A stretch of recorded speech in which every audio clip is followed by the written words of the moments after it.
Issei Sagawa, also known as Pang, or the Kobe Cannibal, is a Japanese murderer, cannibal, and necrophile.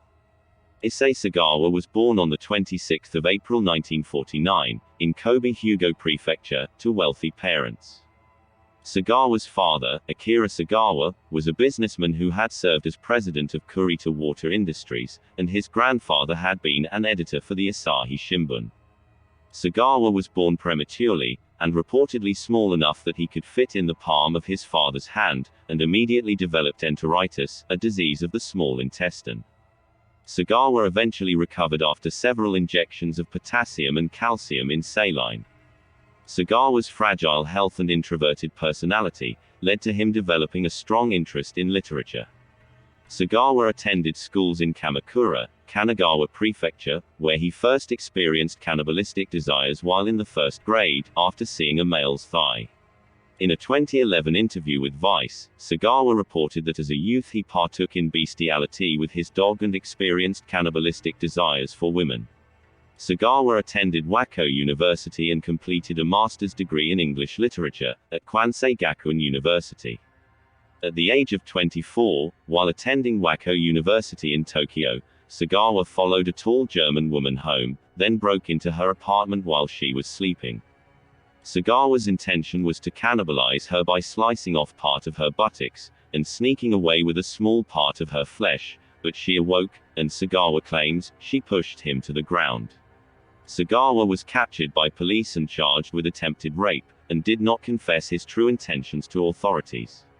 Sagawa's charges of attempted rape were dropped when his father paid a settlement to the victim. In 1977, at the age of 27, Sagawa moved to France to pursue a PhD in literature at the Sorbonne in Paris.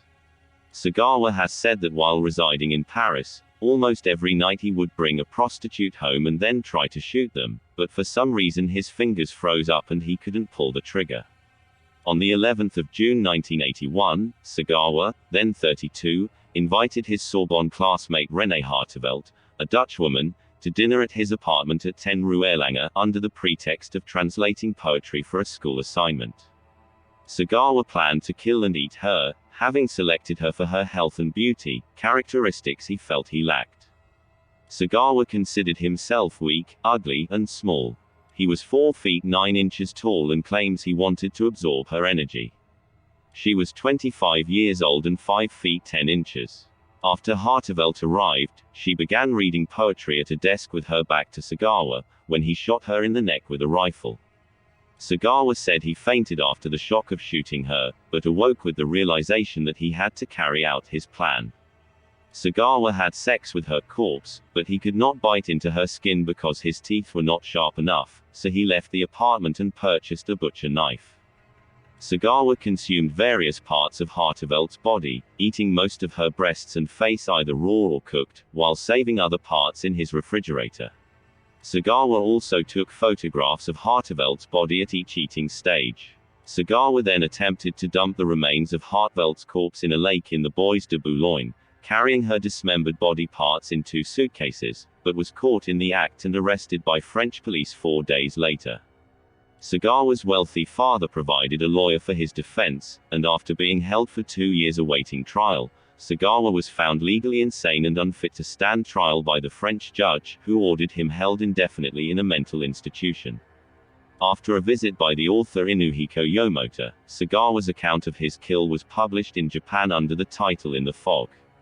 Sagawa's subsequent publicity and macabre celebrity likely contributed to the French authorities' decision to deport him to Japan, where he was immediately committed to Matsuzawa Hospital in Tokyo. His examining psychologists all declared him sane and found sexual perversion was his sole motivation for murder. As the charges against Sagawa in France had been dropped, the French court documents were sealed and were not released to Japanese authorities. Consequently, Sagawa could not legally be detained in Japan. Sagawa checked himself out of the hospital on 12 August 1986, and has subsequently remained free since that day. Sagawa's continued freedom has been widely criticized. In an interview with Vice, Sagawa gave a graphic description of his gruesome crime. I invited her to my house. I slowly crept up from behind, took a deep breath, held it in when my lungs were half full, and pulled the trigger. The gun went off. The girl died instantly without feeling any pain. The autopsy showed that the gun wasn't powerful enough to send the bullet through her skull, so it just kept spinning round and round in her head. For a split second I thought about calling an ambulance, but then I thought, hang on, don't be stupid. You've been dreaming about this for 32 years and now it's actually happening. At first I bit into her butt with the intention of munching right through, but it's impossible. Human skin is so thick. I ended up with a sore jaw, although I managed to leave some teeth marks. So I cut into her buttock. No matter how deep I cut, all I saw was the fat beneath the skin. It looked like corn, and it took a while to actually reach the red meat. The moment I saw the meat, I tore a chunk off with my fingers and threw it into my mouth. I ended up swallowing the clitoris and some pubes without chewing on it because she had her period then and the smell was just horrendous. But it was the first moment that I actually felt a sort of sexual pleasure in eating her, as if my inner body was on fire. Also, you know how beef or whale meat has a sort of beastly smell to it. Human meat is odorless. I actually believe that human meat is the tastiest of all meats. It doesn't have any of that gamey animal smell. When I ate some more a couple of days later, just before I got arrested, the meat had become sweeter and it tasted great. The meat on the soles of her feet smelled bad though, and didn't taste very nice. The neck was the best. The meat tastes more delicate as you move up the body, especially above the torso. Her tongue was delicious as well. I took it out of her mouth and chewed on it raw. Neither the neck nor the tongue has much meat on it though, so if you really want to feast, you should eat the thighs. It was truly a historical moment for me. That said, it wasn't like I was lusting over the fact that I was cutting up her dead body, so it's difficult for me to revisit the incident and talk about it, even now.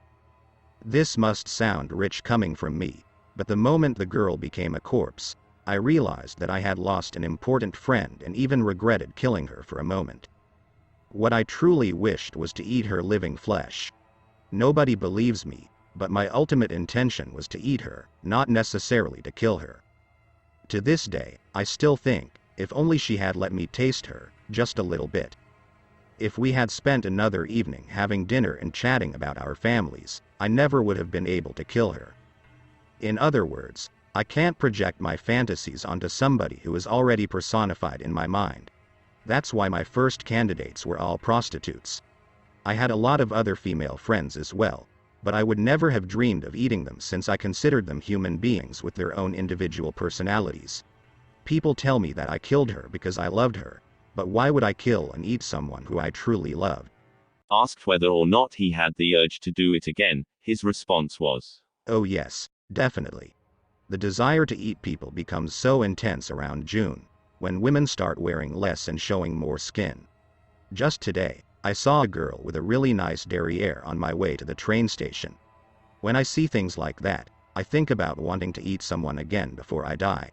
So yes, I do still harbor these desires, and I specifically want to eat a Japanese woman this time.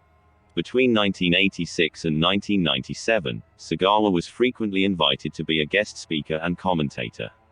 In 1992, Sagawa appeared in Hisayasu Sato's exploitation film, Unfaithful Wife Shameful Torture, as a sadosexual voyeur. Sagawa has written books about the murder he committed, as well as Shonen a book on the 1997 Kobe child murders. Sagawa has also written restaurant reviews for the Japanese magazine Spa. Sagawa can no longer find publishers for his writing and he has struggled to find employment. Sagawa was nearly accepted by a French-language school because the manager was impressed by his courage in using his real name, but employees protested and he was rejected. In 2005, Sagawa's parents died and he was prevented from attending their funeral, but repaid their creditors and moved into public housing. Sagawa received welfare benefits for a time. In 2011, Sagawa said that being forced to make a living while being known as a murderer and cannibal was a terrible punishment. In 2013, Sagawa was hospitalized from a cerebral infarction, which permanently damaged his nervous system. He now lives alone and needs daily assistance, which is provided by his younger brother or from caregivers. At the time, he claimed to have regretted the obsession. Thanks for watching. For more videos please click like and subscribe.